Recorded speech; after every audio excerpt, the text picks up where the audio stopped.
தமிழ் பாரம்பரியத்தின் பெருமைகள், மறைக்கப்பட்ட உண்மைகள், தமிழர்களின் தனிப்பட்ட கலைகள், இது போன்ற பல சுவாரஸ்ய தகவல்களை இந்த சேனலில் தொடர்ந்து பதிவிட்டுட்டு வரோம். இது போன்ற தகவல்கள் மறக்காமல் நீங்கள் தெரிஞ்சுக்கணும் அப்படின்னா இந்த சேனலை நீங்கள் சப்ஸ்கிரைப் பண்ணி வச்சுக்கோங்க. கூடவே இருக்கக்கூடிய பெல் பட்டனை கிளிக் பண்ணிக்கோங்க. மறக்காமல் பக்கத்தில் இருக்க ஆல்ங்கிற நோட்டிஃபிகேஷனையும் கொடுத்துக்கோங்க. இன்றைக்கி நம்ம டிஸ்கஸ் பண்ணக்கூடிய டாபிக் என்னென்னு பார்த்தீங்கன்னா தமிழ் ப்ராவர்பை பற்றி தான். தமிழ் பழமொழிகள்னு எடுத்துக்கிட்டோம் அப்படின்னா கடலளவில் கொட்டி கிடக்குறது நமக்கே தெரியும். அதுவும் நம்ம டே டு டே லைஃப்பில் டெய்லியும் யூஸ் பண்ணக்கூடிய இந்த பழமொழிகளை நம்ம தப்பாக நாளடைவில் புரிஞ்சிட்ருக்கோம் அப்படிங்கிறது எத்தனை பேருக்கு தெரியும்னு தெரியல. உதாரணத்துக்கு இன்றைக்கி ஒரு பழமொழியை பற்றி டீட்டெயிலாக சொல்ல போகிறேன்.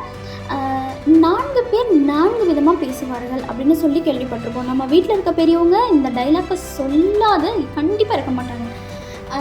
4 பேர் 4 விதமாக பேசுவார்கள்னு சொல்லியிருப்போங்க. இல்லை நல்லது நடந்தாலும் சரி, கெட்டது நடந்தாலும் சரி, 4 பேர் வேணும் அப்படின்னு சொல்கிறவங்களையும் நம்ம பார்த்துருப்போம். ஓகே, இந்த 4 பேருங்கிறாங்களே, யார் அந்த 4 பேர்? திருப்பி அவங்கள கேட்டேன்னா ஸ்டன் ஆகி நிற்பாங்க. அப்படி இல்லைன்னா ஒரு சில பெரியவங்க ஒரு எக்ஸ்ப்ளனேஷன் கொடுப்பாங்க. அதாவது நம்ம இறந்து போயிடுவோம் இல்லைங்களா, இறந்து போகும்போது 4 பேர் நம்மளை சுமந்துட்டு போகிறாங்க இல்லைங்களா, அதை உதாரணமாக அந்த 4 பேர்னு சொல்லுவாங்க. பட் அது ராங். அது தப்பான அறிவுரை, தப்பான காரணம்.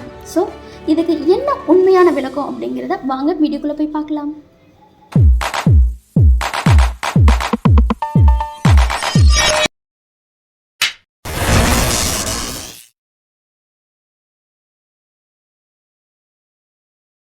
நம்ம வீட்டில் இருக்க பெரியவங்க அடிக்கடி யூஸ் பண்ணுவாங்க. ஏன் நம்மளே கூட யூஸ் பண்ணுவோம். இது 4 பேருக்கு தெரிஞ்சால் என்ன சரி என்ன சொல்லுவாங்க அப்படின்னு சொல்லி யூஸ் பண்ணியிருப்போம் நம்மளே. இப்போ இருக்க ஜென்ரேஷன் கூட கிண்டல் பண்ணுவோம். யார் அந்த 4 பேர் அப்படின்னு சொல்லிட்டு கிண்டலாக கூட நம்ம பேசியிருப்போம். பட் அதுக்கு பெரியவங்க கிட்டேருந்து ஐ திங்க் இது வரைக்கும் பதில் வந்திருக்காது.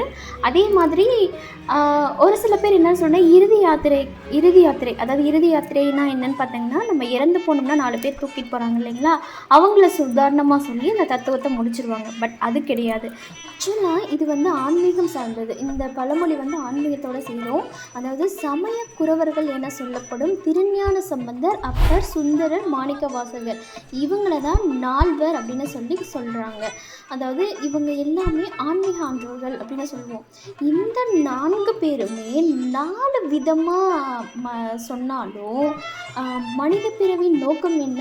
இறைவனை அடைவது மட்டுமே அப்படின்னு சொல்கிறாங்க. அதாவது இறைவன் பெரியவன், இறைவனே பெரியவன், நான் என்ற அகங்காரம் மனிதனுக்கு ஒருபோதும் வரக்கூடாது என்பதை உணர்த்துவதற்காக சொல்லப்பட்ட பழமொழி தான் இது.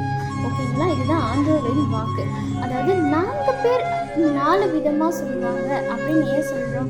அந்த 4 பேர் சொன்னது என்னதான் அந்த 4 பேர் சொல்லியிருக்காங்க அப்படிங்கிறத பார்ப்போம். இந்தியன்மார்களில் ஒருவராக திகழக்கூடிய இந்த 4 பேருமே நம்ம சிவபெருமான போற்றி பாடிய சிவனடியார்கள் தான் அப்படின்னு சொல்கிறாங்க. இந்த 4 பேரும் சிவனை வழிபட்டிருந்தாலுமே அவர்கள் சிவனை வணங்கிய விதம் வேற வேற, அவங்க பார்த்த பார்வை வெவ்வேறானது அப்படிங்கிறத அந்த 4 பேரும் சொல்கிறாங்க. அதாவது இவர்கள் 4 பேருமே சிவபெருமான் மீது மிகுந்த பக்தியாக இருந்திருக்காங்க. பட் ஆனால் சிவன் பெருமையை பாடி சிவனடியார்களாக இருந்தது என்னமோ உண்மைதான். பட் 4 பேருமே 4 விதமாக பக்தி கொண்டார்கள் அப்படிங்கிறது தான் உண்மை. உதாரணமாக சொல்ல போனால் நம்ம திருஞான சம்பந்தர் சிவபெருமான அவரோட தந்தையாக எண்ணி பக்தி கொண்டிருக்காரு. அவர் இயற்றிய தேவார பாடல்களிலும் சிவபெருமானையும் அம்பிகையும் தாய் தந்தையாகவே குறிப்பிட்டு பாடியிருக்காரு. அதாவது இப்போ ரீசெண்டாக நான் போட்ட வீடியோவில் கூட குளக்கரையில் தனித்து விடப்பட்ட குழந்தைக்கு அம்பிகை ஞானப்பால் ஊட்டின இடம் அப்படின்னு சொல்லி காமிச்சிருந்தேன்.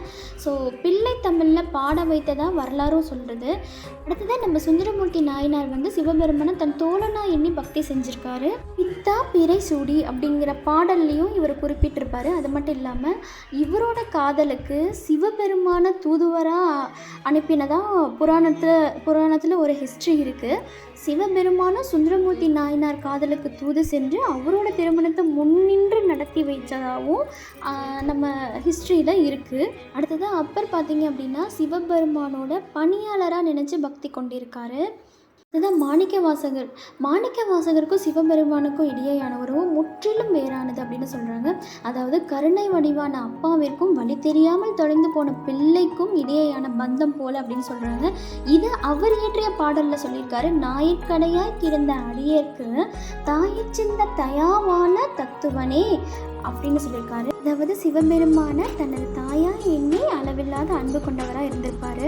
ஸோ இந்த 4 பேருமே சிவனை வணங்கின விதம் தான் வேற வேறையே தவிர, பட் இவங்க 4 பேரும் சிவனை அதாவது சிவன் மீது காட்டின அன்பிலையும் பக்தியிலையும், அதாவது பக்தியும் இறைவனும் ஒன்று தான் அப்படின்றது தான், இறைவன் அடைவதை மட்டுமே தங்களின் நோக்கமாக கொண்டு வாழ்ந்து வந்திருக்காங்க.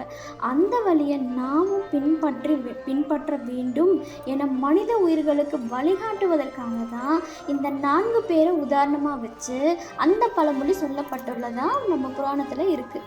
ஐ ஹோப் இது உங்களுக்கு புரிஞ்சிருக்குன்னு நான் நினைக்கிறேன். தமிழோட ஒரு வரிக்கு இவ்வளோ மீனிங் இருக்குது அப்படின்னா நம்மளோட மொத்த ஹிஸ்ட்ரியும் திருப்பி பார்த்தா கண்டிப்பாக அளவே இல்லைங்க, முற்றுப்புள்ளியே வைக்க முடியாதுன்னு தான் நான் சொல்லுவேன்.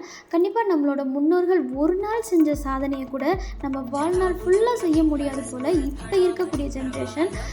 ஸோ இதை எல்லாமே நம்ம மாற்றி அமைக்கணும்னா நம்ம தமிழர்கள் நம்மளோட தமிழை வளர்க்கணும். கண்டிப்பாக வளர்த்தோம் அப்படின்னா மட்டும்தான் நம்மளோட பாரம்பரியமும் உலகத்திற்கு ஒரு உதாரணமாக இருக்கும்னு நான் நினைக்கிறேன். ஸோ இதை பற்றி இந்த வீடியோ உங்களுக்கு எவ்வளோ யூஸ்ஃபுல்லாக இருந்ததுன்றதை நீங்கள் மறக்காமல் கமெண்ட்டில் எனக்கு சொல்லலாம்.